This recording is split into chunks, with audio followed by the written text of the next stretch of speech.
સૌરાષ્ટ્રના એક ગામડામાં પોતાના જૂના ઘરમાં એક વૃદ્ધ મહિલા રહેતી હતી. એનું આ દુનિયામાં કોઈ ન હતું. આસપાસમાં રહેવાવાળા લોકો એને ખાવા પીવાનું આપતા હતા અને આવી રીતે એનું જીવન વ્યતીત થઈ રહ્યું હતું. પરંતુ અચાનક એક દિવસ સવારમાં એક ખૂબ જ મોંઘી કાર એના દરવાજા પાસે આવીને ઊભી રહી. એ ગાડીમાંથી એક યુવાન છોકરો બહાર નીકળ્યો, જેણે ખૂબ મોંઘા કપડાં પહેર્યા હતા અને એ સીધો જ ઘરની અંદર આવ્યો. અંદર આવીને જોયું તો આ વૃદ્ધ મહિલા ઘરનું કામ કરી રહ્યા હતા. ત્યારે જ એ યુવાન એના પગમાં પડી ગયો અને રડવા લાગ્યો અને રડતા રડતા કહેવા લાગ્યો કે તમારા કારણે મારું જીવન બદલાઈ ગયું છે. અચાનક આ યુવાનને પોતાના ઘરમાં આવેલો જોઈને વૃદ્ધ મહિલા મૂંઝવણમાં પડી ગયા અને વિચારવા લાગ્યા કે આ છોકરો કોણ હશે અને મેં એની જિંદગી કેવી રીતે બદલી નાખી. કોણ હતો એ છોકરો અને શું હતી આ વૃદ્ધ મહિલાની કહાની? બધી જ હકીકત જાણવા માટે આ વિડીયોને અંત સુધી ધ્યાનથી સાંભળજો. મિત્રો, આ કહાની ગુજરાત રાજ્યના એક નાનકડા ગામડામાં રહેતી એક વૃદ્ધ મહિલાની કહાની છે, જેનું નામ કમળાબેન હતું. એના પતિનું નામ રમેશભાઈ હતું. એ બંને પતિ પત્ની મજૂરી કામ કરીને પોતાના ઘરનું ગુજરાન ચલાવતા હતા. ધીમે ધીમે સમય વીતવા લાગ્યો અને એના લગ્નના 5 વર્ષ થઈ ગયા, પરંતુ હજુ સુધી એને કોઈ સંતાન નહોતું. થોડા સમય બાદ એને ખબર પડી કે કમળાને બાળક થવાનું છે અને તે ગર્ભવતી છે. આ વાતની ખબર પડતા જ બંને પતિ પત્ની ખૂબ જ ખુશ થઈ ગયા અને વિચારવા લાગ્યા કે હવે અમારે પણ સંતાન થશે અને અમારા પરિવારમાં એક સભ્ય વધી જશે. ધીરે ધીરે 9 મહિના વીતી ગયા અને બાળકે જન્મ લીધો. કમળાએ એક દીકરાને જન્મ આપ્યો હતો અને એ દીકરાનું નામ વિરલ રાખ્યું. હવે ઘરની અંદર એક સભ્ય વધી ગયું હતું, એટલે રમેશ વધારે મહેનત કરવા લાગ્યો. ધીરે ધીરે વિરલ મોટો થવા લાગ્યો અને જ્યારે એ 5 વર્ષનો થયો ત્યારે અચાનક બીમારીને કારણે પિતાનું મૃત્યુ થઈ ગયું. રમેશભાઈના મૃત્યુ બાદ કમળા અંદરથી ભાંગી પડી અને વિચારવા લાગી કે હવે હું શું કરીશ? હવે તો મારા પતિ પણ નથી રહ્યા અને હું એકલા હાથે મારા દીકરાને કેવી રીતે મોટો કરી શકીશ?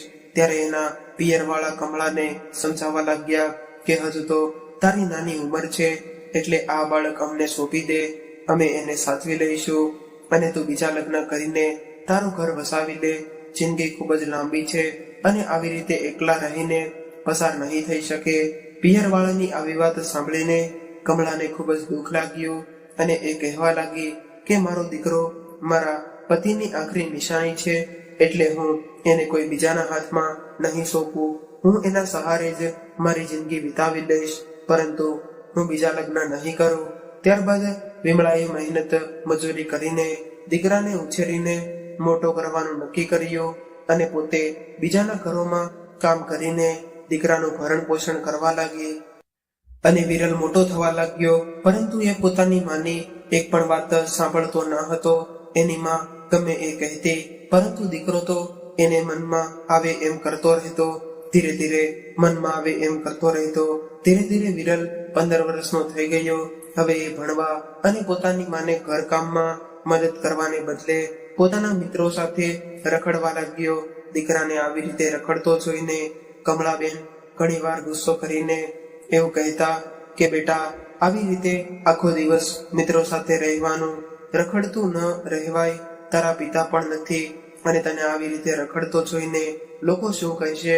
લોકો તો એવું કહેશે કે એની માં બરાબર રીતે સાચવતી નથી, એટલે છોકરો બગડી ગયો હશે. પરંતુ વિરલ પોતાની માની કોઈ પણ વાત પર ધ્યાન દેતો ન હતો. એક દિવસ એ પોતાના મિત્રો સાથે બહાર ગયો હતો અને 15 વર્ષની ઉંમરમાં એ મિત્રો સાથે દારૂ પીને ઘરે આવ્યો. આ વાતની જ્યારે કમળાને ખબર પડી તો એણે વિરલને ખૂબ જ ખબર પડી ત્યારે તેણે વિરલને ખૂબ જ માર્યો અને રડતા રડતા કહેવા લાગી કે ભગવાને મને તારા જેવો દીકરો આપ્યો, એના કરતા તો કોઈ સંતાન ન આપ્યું હોત તો સારું હોત. કમસે કમ મારે આજે મારો દીકરો તો જોવો ન પડ્યો હોત. કમળા ઘણીવાર સુધી દીકરાને મારતી રહી. ત્યારબાદ વિરલ નારાજ થઈને પડ્યો રહ્યો. કમળાએ રાતનું જમવાનું બનાવ્યું અને થાળી લઈને પોતાના દીકરા પાસે ગઈ અને ખવડાવવા લાગી. પરંતુ વિરલ પોતાની માથી નારાજ હતો એટલે એણે જમવાની ના પાડી દીધી. ત્યારે કમળા જબરદસ્તી કરીને દીકરાને ખવડાવવા લાગી. મિત્રો, માં ગમે તેટલી નારાજ હોય પરંતુ એ પોતાના બાળકને ક્યારે ભૂખ્યો ન રહેવા દે.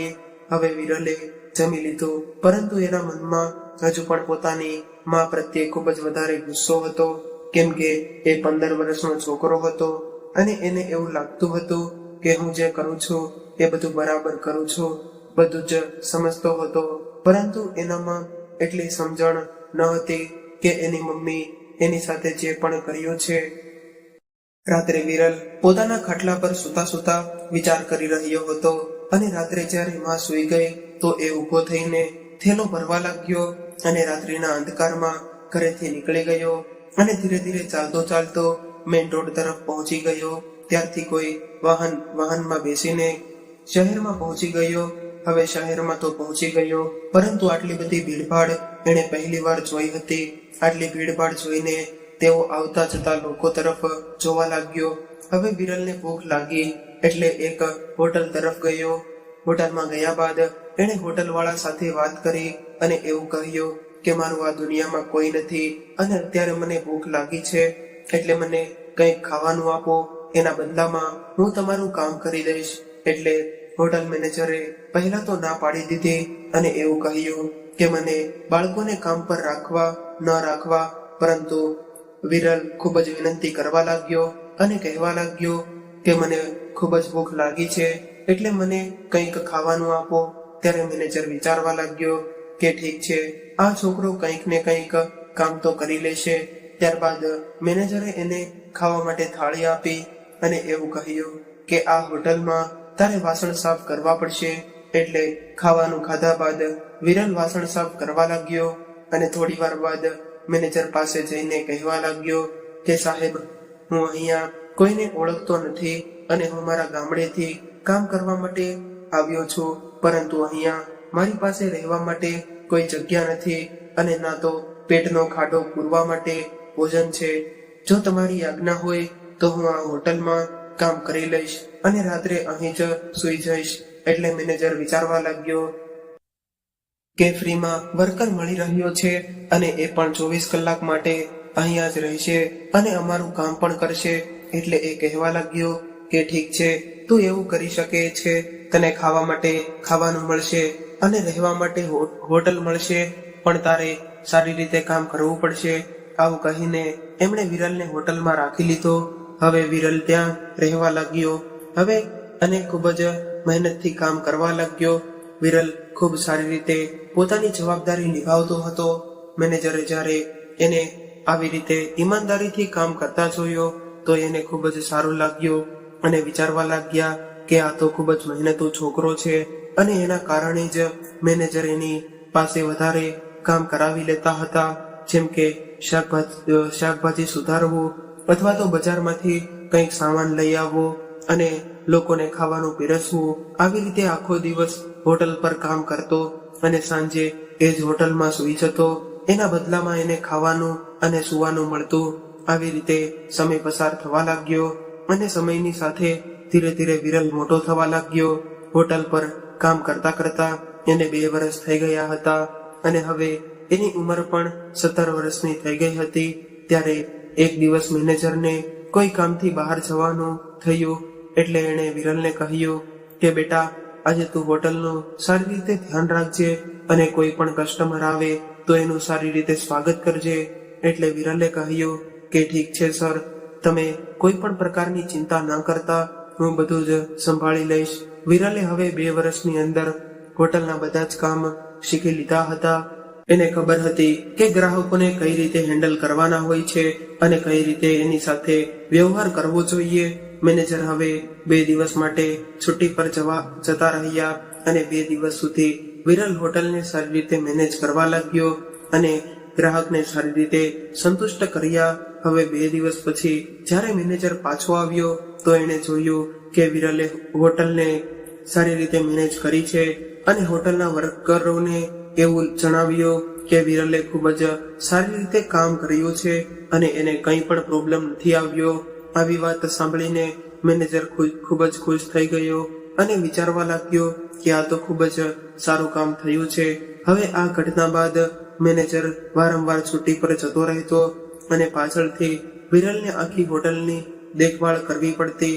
આવી રીતે ધીરે ધીરે કરતા એક દિવસ મેનેજર છુટ્ટી પર ગયા હતા અને એ જ સમયે હોટલના માલિક આવી ગયા અને એમણે જોયું તો મેનેજરની જગ્યાએ એક છોકરો કામ કરી રહ્યો હતો અને એ ગ્રાહકો સાથે ખૂબ જ સારી રીતે વાત કરતો હતો. જ્યારે હોટલના માલિક અંદર આવ્યા તો વિરલે એની સાથે સારી રીતે વ્યવહાર કર્યો અને એવું પૂછ્યું કે સર, તમને જમવામાં શું જોઈએ છે? ત્યારબાદ માલિક એક ટેબલ પર બેસી ગયા અને એમણે ખાવા માટે ઓર્ડર આપી દીધો. હોટલના માલિક ટેબલ પર બેઠા બેઠા જમવાની રાહ જોઈ રહ્યા હતા. ત્યારે વિરલ એના માટે જમવાનું લઈ આવ્યો, પરંતુ ત્યારે જ હોટલના માલિકે ભોજનમાં ખામી કાઢી અને વિરલને ખીજાવા લાગ્યા. એટલે બધો જ સ્ટાફ ત્યાં ભેગો થઈ ગયો, પરંતુ વિરલે ખૂબ જ સારી રીતે હેન્ડલ કરવાની કોશિશ કરી અને ખૂબ જ શાંતિ અને પ્રેમથી હોટલના માલિક સાથે વાત કરી. અને આ જોઈને હોટલના માલિક મનમાં ને મનમાં ખૂબ જ ખુશ થયા અને એ જાણતા હતા કે હું આ હોટલનો માલિક છું. એ આ છોકરાને ખબર નથી, છતાં એ કેટલો પ્રેમથી અને સન્માનથી વાત કરી રહ્યો છે. આનો મતલબ એવો થયો કે આ છોકરો બધા જ ગ્રાહકો સાથે ખૂબ જ સારી રીતે વર્તન કરતો હશે. સ્ટાફના અમુક લોકો જે જૂના વર્કર્સ હતા એ લોકોને માલિકને ઓળખતા હતા, એટલે એ લોકો માલિકને નમસ્તે કરવા લાગ્યા. આવું જોઈને વિરલ થોડો હેરાન રહી ગયો અને પૂછવા લાગ્યો કે આ કોણ છે? તો જૂના વર્કરોએ જણાવ્યું કે આ આપણી હોટલના માલિક છે અને તેઓ ક્યારેક ક્યારેક હોટલની મુલાકાત લેવા માટે આવે છે. આવી વાત સાંભળીને વિરલ એકદમ શાંત થઈને ઉભો રહી ગયો. ત્યારે હોટલના માલિક એની પીઠ થપથપાવીને કહેવા લાગ્યા કે બેટા, આજે જે તે કંઈ પણ કર્યું છે એ ખૂબ જ સારું અને બરાબર કર્યું છે. ત્યારબાદ એમણે વિરલને એવું પૂછ્યું કે બેટા, આ હોટલના મેનેજર કે જેને મેં રાખ્યા હતા એ ક્યાં છે? એટલે બધા જ સ્ટાફ વાળાઓએ કહેવા લાગ્યા કે એ તો વારંવાર છુટ્ટી પર જતા રહે છે અને એ છુટ્ટી પર જાય ત્યારે વિરલને જ કામ સોંપીને જાય છે અને વિરલ આપણી હોટલની અંદર જ રહે છે. હોટલ માલિકે વિરલનું કામ તો જોઈ લીધું હતું અને એની મજબૂરી પણ સમજી લીધી હતી કે એની પાસે રહેવા માટે ઘર નથી અને એ ખૂબ જ ઈમાનદારીથી કામ કરે છે. થોડી વાર બાદ હોટલ માલિકે એના મેનેજરને ફોન કર્યો અને એવું કહ્યું કે આજ પછી તમારે મારી હોટલમાં આવવાની કોઈ જરૂર નથી, કેમ કે મેં એક બીજો મેનેજર રાખી લીધો છે.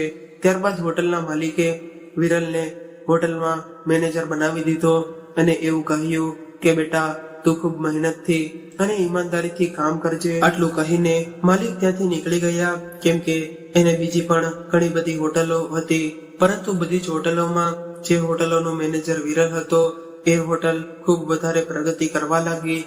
એ હોટલમાં ખૂબ વધારે ગ્રાહક આવવા લાગ્યા અને એની નામના દિવસે ને દિવસે વધવા લાગી. આ બધું જોઈને હોટલના માલિક હેરાન રહી ગયા અને વિચારવા લાગ્યા કે આ છોકરો ખૂબ હોશિયાર છે અને એના કારણે જ મારી હોટલમાં આટલી સારી પ્રગતિ થઈ રહી છે અને આટલા બધા ગ્રાહકો હોટલ પર આવી રહ્યા છે. એક દિવસ માલિકે એને પોતાના ઘરે બોલાવ્યો, એટલે વિરલ માલિકના ઘરે પહોંચ્યો. હોટલ માલિકનું ઘર ખૂબ જ આલિશાન હતું. પાર્કિંગમાં ઘણી બધી ગાડીઓ પડી હતી અને આટલા મોટા ઘરમાં માલિક અને એની પત્ની બંને એકલા રહેતા હતા. વિરલ જ્યારે ઘરની અંદર ગયો તો માલિક ભોજન કરી રહ્યા હતા, એટલે એમણે વિરલને પણ ડાઇનિંગ ટેબલ પર બેસવાનું કહ્યું. ત્યારબાદ એની સાથે વાતો કરવા લાગ્યા અને કહેવા લાગ્યા કે બેટા, જે હોટલને તું ચલાવી રહ્યો છો એનું સેલ ઘણું વધારે વધી ગયું છે અને મારે ઘણી બધી હોટલો છે, એટલે મારી એવી ઈચ્છા છે કે તું બધી જ હોટલોને આવી રીતે જ મેનેજ કરે. આવી વાત સાંભળીને વિરલ ખૂબ જ ખુશ થઈ ગયો અને પોતાના માલિકના મોઢેથી પોતાની પ્રશંસા સાંભળીને કહેવા લાગ્યો કે ઠીક છે સાહેબ, જેવી તમારી ઈચ્છા. ત્યારબાદ વિરલ એની બધી જ હોટલની સારી રીતે દેખરેખ કરવા લાગ્યો અને બધી જ હોટલોનું કામ પોતે જ જોવા લાગ્યો.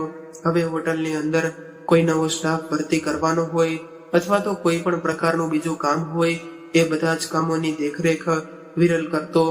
ધીરે ધીરે સમય વીતવા લાગ્યો અને વિરલ 22 વર્ષનો થઈ ગયો. હવે જૂનો અને જાણીતો થઈ ગયો હતો, એટલે ઘણી વખત એ હોટલના માલિકના ઘરે જતો હતો, કેમ કે એને એની બધી જ હોટલોનો હિસાબ કિતાબ જોવાનો હતો અને જે કંઈ પણ કમાણી થતી એનો હિસાબ માલિકને સમજાવવો પડતો. એટલે એને માલિકના ઘરે જવું પડતું. પરંતુ એ જ્યારે પણ માલિકના ઘરે જતો ત્યારે માલિક અને તેના પત્ની પણ ખૂબ જ પ્રેમથી બેસાડીને વાતો કરતા, કેમ કે વિરલ ખૂબ જ મહેનતુ હતો અને માલિકને ખૂબ જ માન સન્માન આપતો હતો. હોટલના માલિકને કોઈ સંતાન ન હતું, એને કારણે વિરલ એના ઘરમાં પણ ક્યારેય કોઈ કામ હોય તો પણ કરી આપતો. આવી રીતે ધીરે ધીરે સમય વીતવા લાગ્યો અને એક દિવસ હોટલના માલિક અને એના પત્ની એકબીજા સાથે વાતો કરી રહ્યા હતા કે આ છોકરો ખૂબ જ સારો છે અને હોશિયાર છે, એટલે આપણે એને દત્તક લઈ લઈએ તો કેવું રહેશે. ત્યારે હોટલના માલિકે કહ્યું કે નહીં, હજુ એ ટાઈમ નથી આવ્યો, જ્યારે ટાઈમ આવશે ત્યારે આપણે તેને દત્તક લઈ લઈશું. ત્યારબાદ થોડા સમયમાં જ હોટલના માલિકની પત્નીનું મૃત્યુ થયું. એટલે માલિક ખૂબ જ ભાંગી પડ્યા અને દુઃખના કારણે તેઓ ઘણી વખત બીમાર રહેવા લાગ્યા.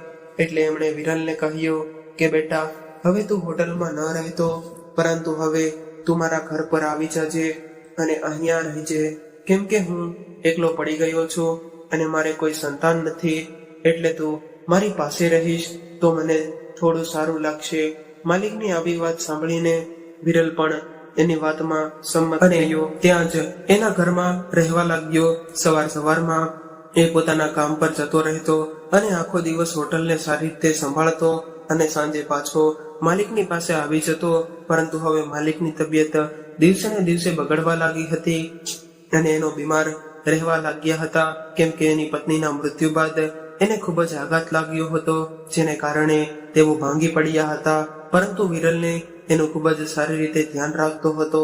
રાત્રે જ્યારે તેઓ સુવા જતા અત્યારે વિરલ તેના પગ દબાવી આપતો અને સારી રીતે સેવા કરતો. એક દિવસ સવારે વિરલ માલિકના પગ દબાવી રહ્યો હતો ત્યારે માલિક એને પૂછવા લાગ્યા કે બેટા, તું આટલા સમયથી અમારી સાથે કામ કરી રહ્યો છો, પરંતુ મેં ક્યારેય તારા વિશે જાણવાની કોશિશ નથી કરી, પણ આજે હું જાણવા માંગુ છું કે તું ક્યાંથી આવ્યો હતો અને તું ક્યાંનો છો અને અહીંયા એટલો શા માટે રહે છે. બેટા, તારો પરિવાર ક્યાં છે? ત્યારબાદ વિરલ પોતાની બધી જ હકીકત માલિકને કહેવા લાગ્યો કે બાળપણમાં જ્યારે હું 5 વર્ષનો હતો ત્યારે મારા પિતાનું મૃત્યુ થયું હતું. ત્યારબાદ મારી માએ મને એકલા હાથે ઉછેરીને મોટો કર્યો, પરંતુ મેં ક્યારેય પણ મારી માને સમજી નહીં અને હું મારા મિત્રોની સાથે રખડતો રહેતો. 15 વર્ષની ઉંમરમાં હું એક દિવસ દારૂ પીને ઘરે આવ્યો અને માએ મને ખૂબ જ માર્યો હતો. એના કારણે જ હું મારું ઘર છોડીને સીધો જ આ શહેરમાં આવ્યો હતો અને ત્યારથી જ હું અહીંયા કામ કરી રહ્યો છું. આવી વાત સાંભળતા જ વિરલને પણ પોતાની માની યાદ આવી ગઈ અને એની આંખોમાં આંસુ આવી ગયા. વિરલની કહાની સાંભળીને માલિકની આંખોમાં પણ આંસુ આવી ગયા અને તેઓ ભાવુક થઈ ગયા અને કહેવા લાગ્યા કે બેટા, શું તે ક્યારેય પણ તારી માની ખબર લેવાની કોશિશ પણ નથી કરી? એટલે વિરલે કહ્યું કે નહીં સાહેબ, મેં એ દિવસ પછી ક્યારેય પણ મારા ગામડે જવાની કોશિશ નથી કરી અને ન તો મેં મારી મા વિશે જાણવાની કોશિશ કરી છે કે તેઓ ક્યાં છે અને કઈ હાલતમાં રહે છે. એટલે માલિકે કહ્યું કે બેટા, મારે કોઈ સંતાન નથી, તને તો ખબર છે, અને તારાથી વધારે સારી રીતે મારું ધ્યાન પણ કોઈ ન રાખી શકે. એટલે હું એવું વિચારું છું કે મારી બધી જ મિલકત હું તારા નામે કરી દઉં, ત્યારબાદ આપણે બધા જ સાથે મળીને આ ઘરમાં રહીશું. એટલે તું એક વખત તારા ગામડે જઈને તારી માને પણ અહીંયા લઈ આવ. માલિકની આવી વાત સાંભળીને વિરલના ઉદાસ ચહેરા પર થોડી ખુશી આવી ગઈ અને એ માલિકને ગળે લગાડી ગયો. ત્યારબાદ કહેવા લાગ્યો કે માલિક, શું હું તમને બાપુજી કહીને બોલાવી શકું? એટલે માલિકે એને ગળે લગાડીને એવું કહ્યું કે બેટા, આ એક શબ્દ સાંભળવા માટે તો જીવનભર મારા કાન તરસી રહ્યા છે, એટલે તું મને હવેથી બાપુજી કહીને બોલાવજે. બીજા દિવસે સવારમાં હોટલના માલિક વિરલને પોતાની સાથે લઈ ગયા અને વકીલને મળીને પોતાની બધી જ મિલકત વિરલના નામે કરી નાખી. ત્યારબાદ વિરલ અને માલિક ઘરે આવ્યા. ઘરે આવીને માલિકે વિરલને એવું કહ્યું કે તો ખબર રહે છે કે એટલે તો આમાંથી કોઈ પણ ગાડી લઈ જા અને તારી માને તારી સાથે લઈ આવ. ત્યારબાદ વિરલ સારી રીતે તૈયાર થઈને એક ગાડી લઈને પોતાની સાથે ડ્રાઈવર લઈને સીધો જ પોતાના ગામડા તરફ નીકળી ગયો. 8 કલાકની મુસાફરી કર્યા બાદ એ પોતાના ગામડે પહોંચી ગયો.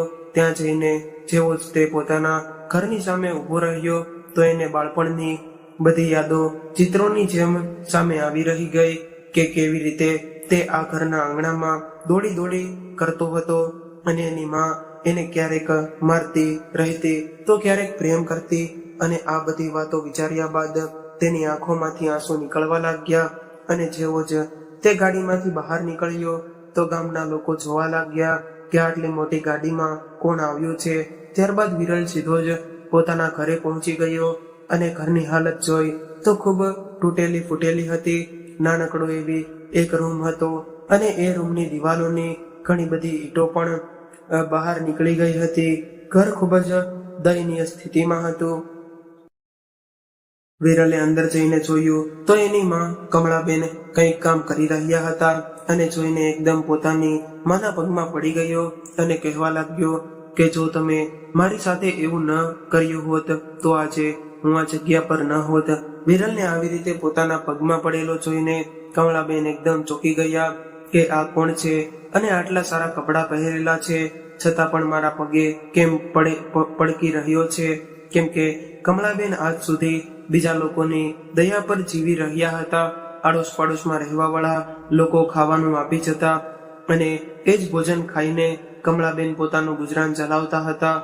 ક્યારેક કોઈ કામ મળી જતું તો થોડા રૂપિયા કમાઈને એનાથી પોતાની બીમારીનો ઈલાજ કરાવતા અને આવી રીતે એ પોતાનું જીવન વ્યતીત કરી રહ્યા હતા. ત્યારબાદ એણે વિરલને પોતાના પગમાંથી ઊભો કર્યો અને કહેવા લાગ્યા કે બેટા તું કોણ છો. એટલે વિરલ પોતાની માને ગળે લાગી ગયો અને કહેવા લાગ્યો કે માં હું તારો વિરલ છું જે 10 વર્ષ પહેલા અહીંયાથી ગયો હતો.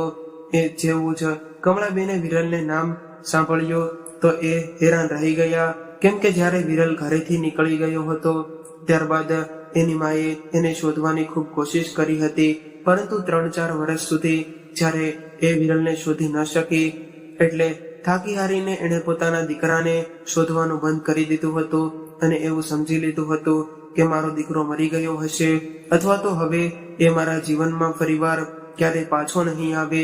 પરંતુ એવો જેવો જ આજે 10 વર્ષ બાદ પોતાના દીકરાને જોયો તો એકદમ ભાવુક થઈ ગયા અને જોર જોરથી રડવા લાગ્યા અને પોતાના દીકરાને ભેટી પડ્યા અને કહેવા લાગ્યા કે બેટા તે મારી સાથે સારું નથી કર્યું. મારા જીવનના 10 વર્ષ આવી રીતે જ તારા વિલાપમાં વીતી ગયા અને અત્યારે મારી ખૂબ જ ખરાબ હાલત છે. ત્યારબાદ વિરલ ઘરની અંદર ગયો તો ગામના લોકો કમળાબેનની મદદ કરતા હતા. એ લોકો પણ ઘરની અંદર ભેગા પડીને કે કમળાબેનને દીકરો આવ્યો છે જે 10 વર્ષ પહેલા એને છોડીને જતો રહ્યો હતો. તો આ બધા જ લોકોના ચહેરા પર એક ચમક આવી ગઈ અને તેઓ વિચારવા લાગ્યા કે ચાલો સારું થયું કે બિચારી કમળાબેનની વૃદ્ધાવસ્થામાં એની વૃદ્ધાવસ્થાનો સહારો પાછો આવી ગયો.